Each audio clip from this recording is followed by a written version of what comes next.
ನೋಡಿ, ಈಗಾಗಲೇ E D ಅವರು ಮತ್ತು ಏಜೆನ್ಸಿ DRI ಏಜೆನ್ಸಿ ಆಗಲೇ ತನಿಖೆ ಮಾಡ್ತಾಯಿದ್ದಾರೆ.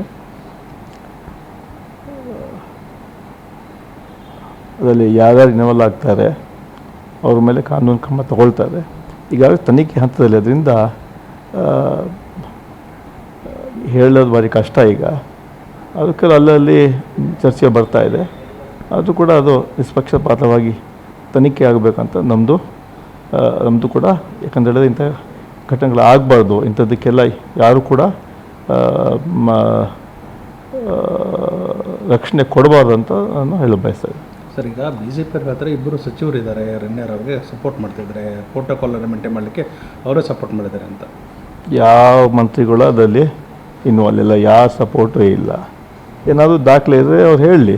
ಸುಮ್ಮನೆ ಗಾಳೀಲಿ ಗುಂಡು ಹೊಡೆಯೋ ಕೆಲಸ BJP ಮಾಡ್ತಾರೆ. ಅದರಿಂದ ಯಾವ ಮಂತ್ರಿ ಕೂಡ ಅದರಲ್ಲಿ ಭಾಗಿಯಾಗಿಲ್ಲ, ಯಾರು ಕೂಡ ಹೆಲ್ಪ್ ಮಾಡಿಲ್ಲ. ಸರ್, ಈಗ ಸೋಮಶೇಖರ್ ಮತ್ತು ಹೆಬ್ಬಾರನ್ನ ಈ ತಿಂಗಳಲ್ಲಿ BJP ಉಚ್ಚಾಟನೆ ಮಾಡ್ತಿದ್ದಾರೆ. ಕಾಂಗ್ರೆಸ್ಗೆ ಅಧಿಕೃತಕ್ಕೆ ಬರ್ತಾರಾ ಮತ್ತು ಯಾರು ಬರ್ಬೋದು? ಅಲ್ಲ, ಸೋಮಶೇಖರ್ ಹೆಬ್ಬಾರವರು ಈಗಾಗಲೇ ಅವರು ಕಾಂಗ್ರೆಸ್ನ ನಮ್ಮ ಕಾರ್ಯಕ್ರಮಕ್ಕೆ ಸಂಪೂರ್ಣ ಬೆಂಬಲವನ್ನು ಕೊಡ್ತಾರೆ, ನಮ್ಮ ಬಜೆಟ್ನ ಸ್ವಾಗತ ಮಾಡಿದ್ದಾರೆ. ಅದರಿಂದ ಮುಂದಿನ ದಿನ ಏನಾಗುತ್ತೆ ನಾವು ಕಾದು ನೋಡಬೇಕು. ಬೇರೆ ಬೇರೆ ನಾಯಕರು ಟಚಲ್ಲಿ, ಕೆಲವರು JDSನವರು, ಕೆಲವು BJPಯವರು ಕೂಡ ಕಾಂಗ್ರೆಸ್ ಬರಬೇಕಂತ ಆಸೆ ಇದೆ.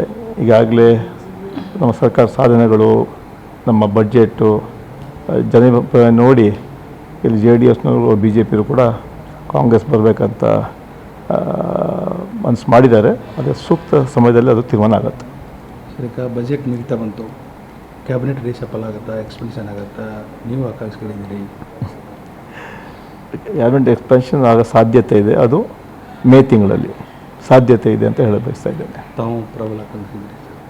ಈಗಾಗಲೇ ಹೋದ ಕ್ಯಾಬಿನೆಟಲ್ಲಿ ನಾನು ಅವಕಾಶ ಕೊಡಬೇಕಾಯಿತು. ಮುಂದಿನ ಕ್ಯಾಬಿನೆಟಲ್ಲಿ ಅವಕಾಶ ಕೊಡ್ತಾ ಅಂತ ವಿಶ್ವಾಸ ಇದೆ.